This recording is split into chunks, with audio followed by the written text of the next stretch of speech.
Dear students, welcome to all of you.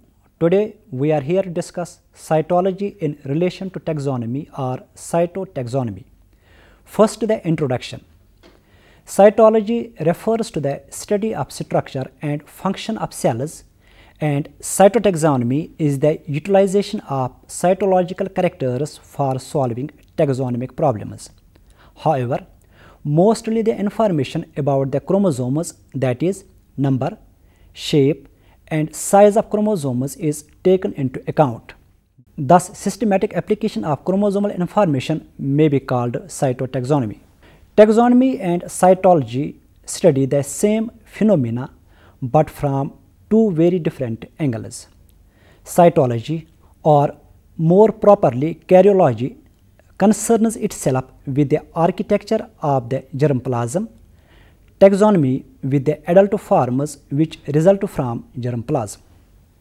Cytology has made an outstanding contribution to taxonomy during the past few decades. Since the cytological data are directly derived from the nucleus, the seat of hereditary material, they may be used for understanding the evolution and relationships of populations. The chromosome studies serve as a source of data for biologists concerned with systematic and evolutionary investigations. The characteristics of the chromosomes which have proved to be of taxonomic value include chromosome number, chromosome structure, and chromosome behavior at meiosis. First, the chromosome number. Chromosome number is an important taxonomic character as it is probably one of the most constant single feature employed. All individuals within a genus usually have the same chromosome number.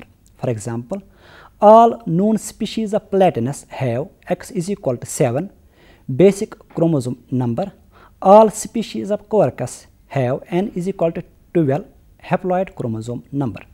But there are exceptions also. For example, in Moringa, the haploid chromosome number may be N is equal to 11 and 14.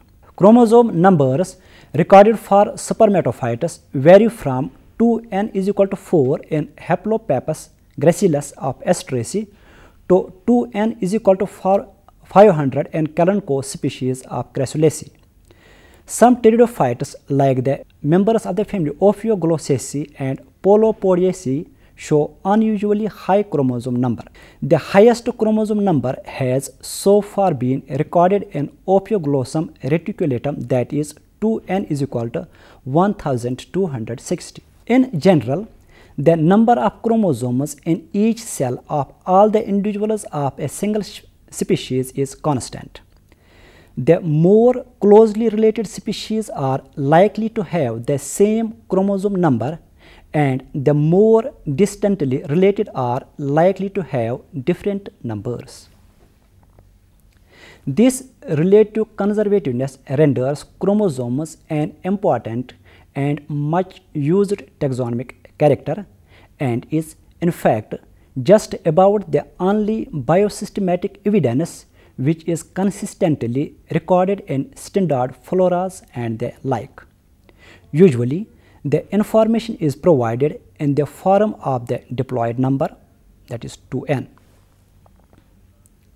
In reporting new chromosome counts, it is usual to quote the diploid number 2N when the count is based on mitosis in sporophytic tissue, and the haploid number N when it is based on mitosis in gametophytic material or meiosis. In somatic tissue, haploid or diploid counts are usually made on rapidly and synchronously dividing cells, for example, meristems, embryos, and young sporogenous tissue. The suffix ploid refers to the chromosome status. The prefix indicates the degree of the ploidy.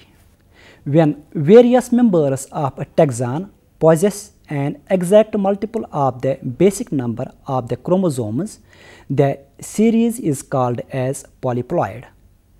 Polyploidy is widespread in plants. About 50% to 70% of angiosperms so far investigated are reported to be polyploids. For example, in the genus Salix, there are species with 2n is equal to 38, Salix viminalis, 2n is equal to 76, Salix atrocinerea, 2n is equal to 114, Salix falcifolia, and 2n is equal to 152, Salix myrsinitis. These numbers are based upon 19, the gametophytic chromosome number of the diploid species. Similarly, in the genus Festuca, there are species with 2n is equal to 14, 28, 42, 56 and 70, the base number being 7.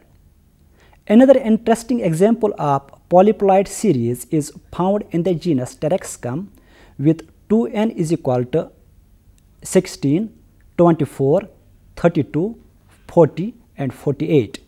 This type of polyploidy is known as euploidy because the number is an exact multiple of the haploid number, that is n is equal to 8. Polyploidy is known to arise by either somatic or meiotic processes. In the former case, the chromosome number of a cell becomes doubled by mitotic chromosome division not being accompanied by cell division. This cell, if it is part of a young embryo or meristem, can soon develop into a substantial piece of tissue which gives rise to a plant or shoot which produces flowers with diploid microspores and megaspores and hence tetraploid seeds. In the latter case, a diploid plant produces diploid microspores and megaspores owing to pre-meiotic doubling or to non-reduction at meiosis, tetraploid or triploid seeds again being the result. If the diploid plant referred to in these two methods are distinct species whose genomes can be represented as AA, then the triploids derived from them will be autopolyploids or autoploids designated as AAAA. But if the diploid plant was a hybrid between two plants with unlike genomes, that is AB, then the derived triploid will be an allopolyploid or alloploid designated as AABB. In the case of allopolyploids, the genomes of the parental diploids may have the same base number, that is monobasic polyploidy. For example, in Festuca, or the polyploid may incorporate genomes of different base numbers, that is dibasic polyploidy. For example, the three species Spartina maritima with 2n60, Spartina alterniflora with 2n62 and Spartina angelica with 2n122. In such cases, the derived allopolyploid possesses a new base number. In Spartina, the new base number x is equal to 61 has originated from parents with base numbers of x is equal to 30 and x is equal to 31. Quite often, a polyploid complex consists of a series of distinct diploid species which have hybridized and become polyploid to produce a range of tetraploid, hexaploid and sometimes higher levels of ploidy. Because of the recombination of genomes, the distinction between the taxa which exists at the diploid level often becomes blurred at the tetraploid and higher levels, and distinct taxa cannot be recognized. Such a situation is described as polyploid pillar complex, and examples are to be seen in the Dactylus glomerata, Juncus bufonius complexes. The names Dactylus glomerata and Juncus bufonius strictly refers to the tetraploid and hexaploid, octoploid representation of their complexes respectively. In both cases, a number of diploid species can be segregated from them. The type of polyploidy referred to hitherto is known as euploidy, but aneuploidy, where chromosome number vary not in multiples of the basic set but in single or few chromosomes only, is also common. In the genus Vicia, there are chromosome numbers of 2n is equal to 10, 14, 24 and 28, obviously consisting of aneuploids clustered around the diploid and tetraploid levels. And in Crypus, 2n is equal to 6, 8, 10, 12, 14, 16, 18, 22, 24, 42, 44, 66, 88 and some other numbers with less obvious clustering. Where the numbers bear no obvious relation to a particular series of ploidy levels, the term dysploidy may be used. Now the chromosome structure. In addition to variation in number, chromosomes vary in form, size, volume and in the amount of distribution of heterochromatin. In most plants, chromosome length varies from 0.5 to 30 microns. The monocotyledons usually have larger chromosomes than the dicotyledons. Generally, woody plants have smaller chromosomes than the herbaceous ones. The location of the centromere determines the relative length of chromosome arms. The position of centromere varies from chromosome to chromosome and it provides following different shapes to the chromosomes: telocentric, acrocentric, submetacentric and metacentric. Telocentric. When the centromere is at the terminal or proximal position, the chromosome is called telocentric. The chromosomes are rod-shaped. Telocentric chromosomes are very rare. In telocentric chromosomes, one arm is very long and the other one is very short. The short chromosome arm is designated P, that is petite, and the long arm Q, one letter after P. Acrocentric. When the centromere is situated near one end, forming a long arm and a very short arm or even imperceptible short arm, and the chromosome appears rod-shaped. Submetacentric. When the centromere is situated slightly away from the middle and one arm of the chromosome will be shorter than the other, such a chromosome will appear L-shaped during anaphasic movement. Metacentric. When the centromere lies at or near the middle of the chromosome and the two arms of the chromosome are almost equal, then it is called as metacentric. During anaphasic movements, the chromosomes bend at the centromere so that the metacentric chromosomes are V-shaped.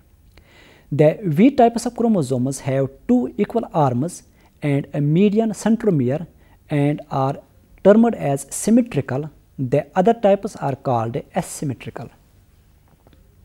In addition to the size and position of the centromere, the third useful aspect of chromosomal gross morphology is the position of secondary construction. The presence of satellites is important not only for their intrinsic taxonomic value, but also because they can be confused with additional chromosomes. The appearance of the basic chromosome set under the light microscope is known as the karyotype. For example, the karyotype of Calistegia 2n is equal to 22 as consisting of 8 short metacentrics, 2 short submetacentrics and 1 short metacentric with an addition a well-defined secondary construction and satellite. For more accurate purposes, arm ratios can be used. Karyotypes are usually calculated from the means of a substantial number of observations and often they are represented diagrammatically as ideograms or karyograms. These aspects of chromosome structure together with chromosome size and number, have been found extremely useful at all levels of the taxonomic hierarchy. Karyotypic study of Aconitum reveals that there is variation in chromosome length and the position of centromere from species to species. Most specialized karyotype is seen in the most highly and recently evolved animal species in the tribe Helleborrhea of family Ranunculaceae. Most asymmetric karyotypes are reported from Delphinium and Aconitum, the two most advanced genera. In the Luzula spicata group, for example, plants can have 2n is equal to 12, 14 or 24, but the total chromosome volume is about the same in all and indicates that the higher members are probably derived by fragmentation, that is agametoploidy. In other cases, different chromosome numbers occur in different cells of one root tip, that is mixoploidy. Sex chromosomes are rarely of much taxonomic value in plants, as dioicism, at least in higher plants, is relatively rare, and even when it does occur, as well as in most lower plants, sex chromosomes are often more discernible. However, Silene dioica has an XX XY system, Rumex acetosa has an XX XXY system, and in many liverworts there is an XX XY system. Now, the behavior of chromosomes at meiosis. The study of chromosome pairing is one of the major means of investigation in cytogenetics, the study of the role of the chromosomes in heredity. Some taxonomic information can be gained from the study of the mechanisms of meiosis itself. For example, meiosis in some Zooxanthellae and Cyperaceae, which have small chromosomes with unlocalized centromeres, is considered to be inverted. That is equational division precedes the reductional division. Many peculiarities of meiotic behavior owe their origin to the existence of heterozygosity, so that at meiosis one is observing the pairing of unlike genomes. The differences which can exist have often arisen by duplications, deficiencies, inversions or translocations of chromosomal material, and the meiotic configurations usually provide evidence of the precise nature of these rearrangements. Some species are known to be consistently heterozygous for certain translocations, which give rise to multivalent formation at meiosis. In the genus Oenothera, all species are diploid with 2n is equal to 14. Many of these exhibit a normal meiosis, but in the subgenus Oenothera, the species are heterozygous for translocations involving varying number of chromosomes. A study of chromosome behavior during meiosis can help interpret aneuploidy and polyploid changes and also identify other structural modifications that are commonly involved in chromosomal evolution, for example, deletion, duplications, inversions and translocations. Dear students, now we will discuss the use of cytological variation at family level. Chromosome numbers do not have much value at higher levels like family level or above from classification point of view. In the family Ranunculaceae, chromosome number and chromosome morphology have provided basis for more natural arrangement of genera and tribes.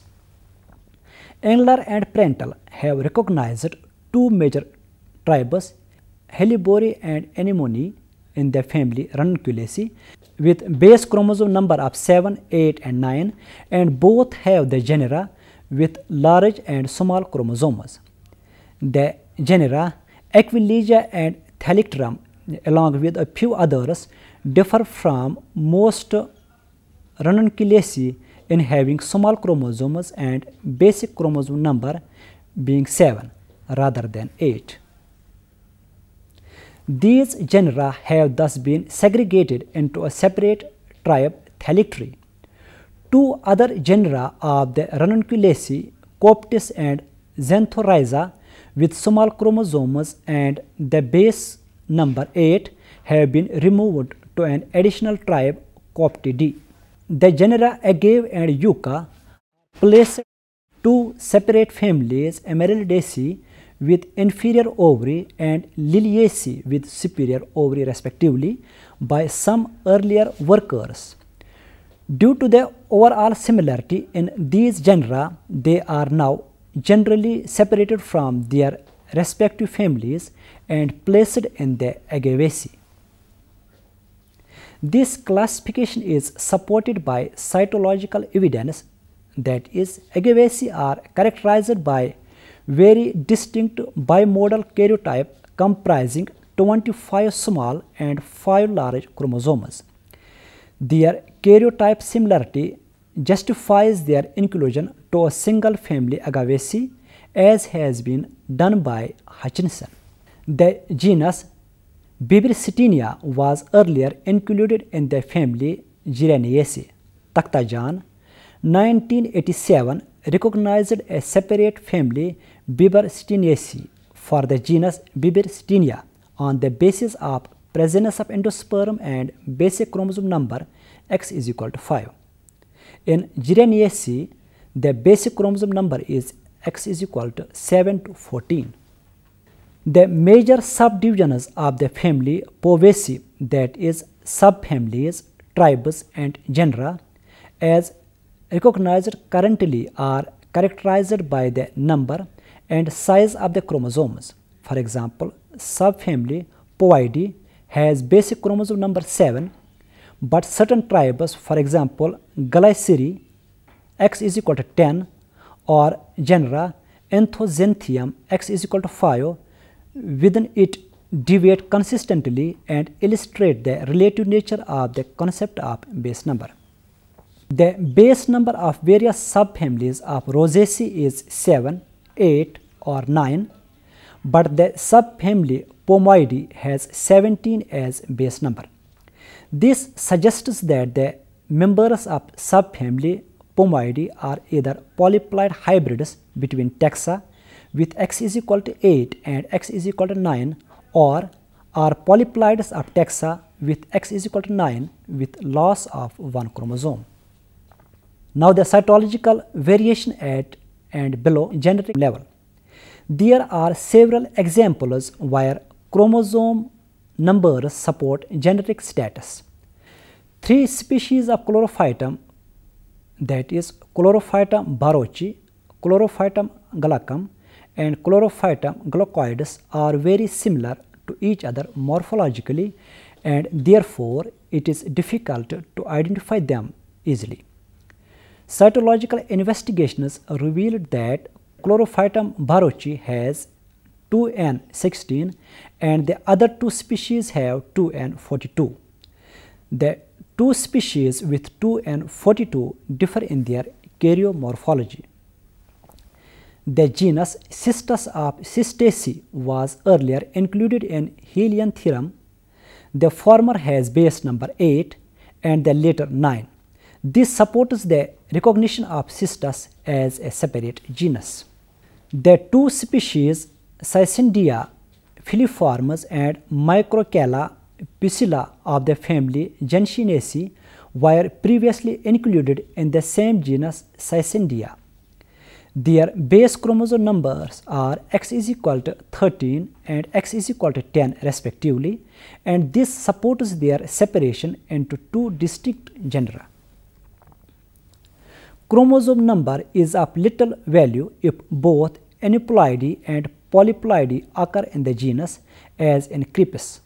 However, if the chromosome number is constant within a genus, this is particularly useful in generic delimitation.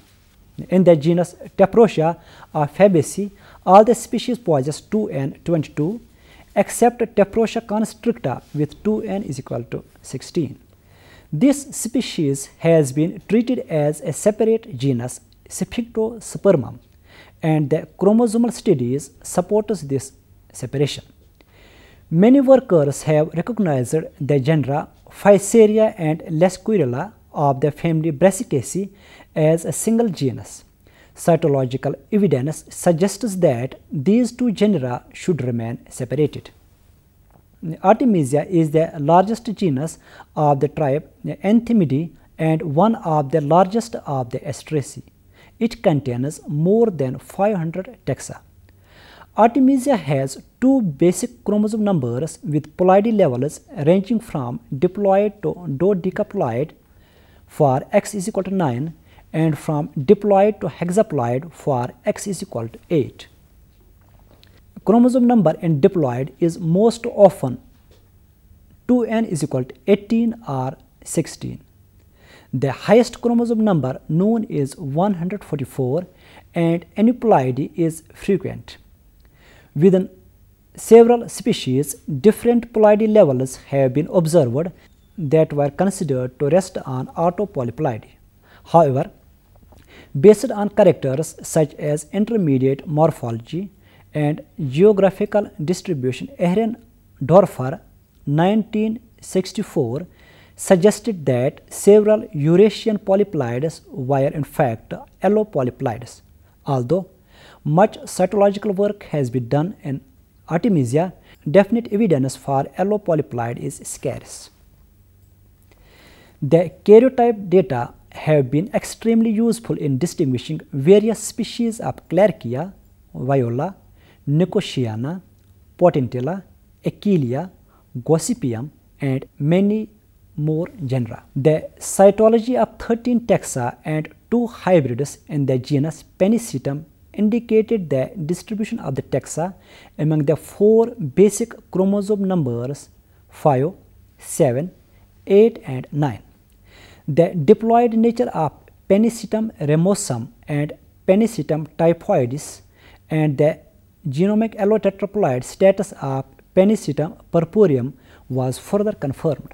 Pennisetum messicum with 2n is equal to 32 and Pennisetum oriental with 2n is equal to 36 and Pennisetum subangustum with 2n is equal to 36 suggested probable autotetraploid nature, and the 3 hexaploids investigated, that is Pennisetum polystachyon, Pennisetum longistylus and Pennisetum sequamulatum with 2n54 revealed allohexaploid constitution. The small section capillaris of the genus Caraccas has been studied from the cytological and taxonomical points of view. It comprises 9 distinct species. 3 species include 2 distinct subspecies each. 2 varieties and 3 formae are accepted for 2 species respectively. The chromosome numbers of the taxa involved are 2n 18, 36, 38, 40, 54, 56 and 58. It is pointed out that the chromosomes of Caraccas have a polycentric or diffuse kinetochore and that this explains the aneuploid variations in number known to be typical of the genus. Karyotypic analysis of the chromosome complements of the section capillaris revealed that in the basic diploid set of 2n18 chromosomes, 4 units are long, 10 are medium and about half the length of the long ones, while 4 are small and about half the length of the medium ones. This frequency of size class is also met within the plants with 2n is equal to 36 and 54 chromosomes. Those taxa with 2n, 38, 40, 56 and 58 chromosomes show, however, such a deviation in the frequency of the size classes that it seems logical that these numbers have been produced by a secondary fragmentation of the chromosomes. On the basis of karyotypic analysis of this section and other groups of the genus, it is concluded that the primary basic number for the genus Caraccas in particular and the family Cyperaceae in general must have been x is equal to 5, all other numbers having been derived mainly by fragmentation of chromosomes with a polycentric or diffuse kinetochore. This phenomenon of partial agametoploidy is widespread in Cyperaceae, whereas complete agametoploidy is typical of the closely related Zuncaceae. From the above discussion, we can conclude that chromosome studies serve as a source of data for biologists concerned with systematic and evolutionary investigations. Dear students, this is all about cytotaxonomy. Dear students, we have discussed over here various characteristics of chromosomes which have proved to be of taxonomic value. We have also discussed the use of cytological variations at family level and at and below genetic level. Thank you very much. God bless you.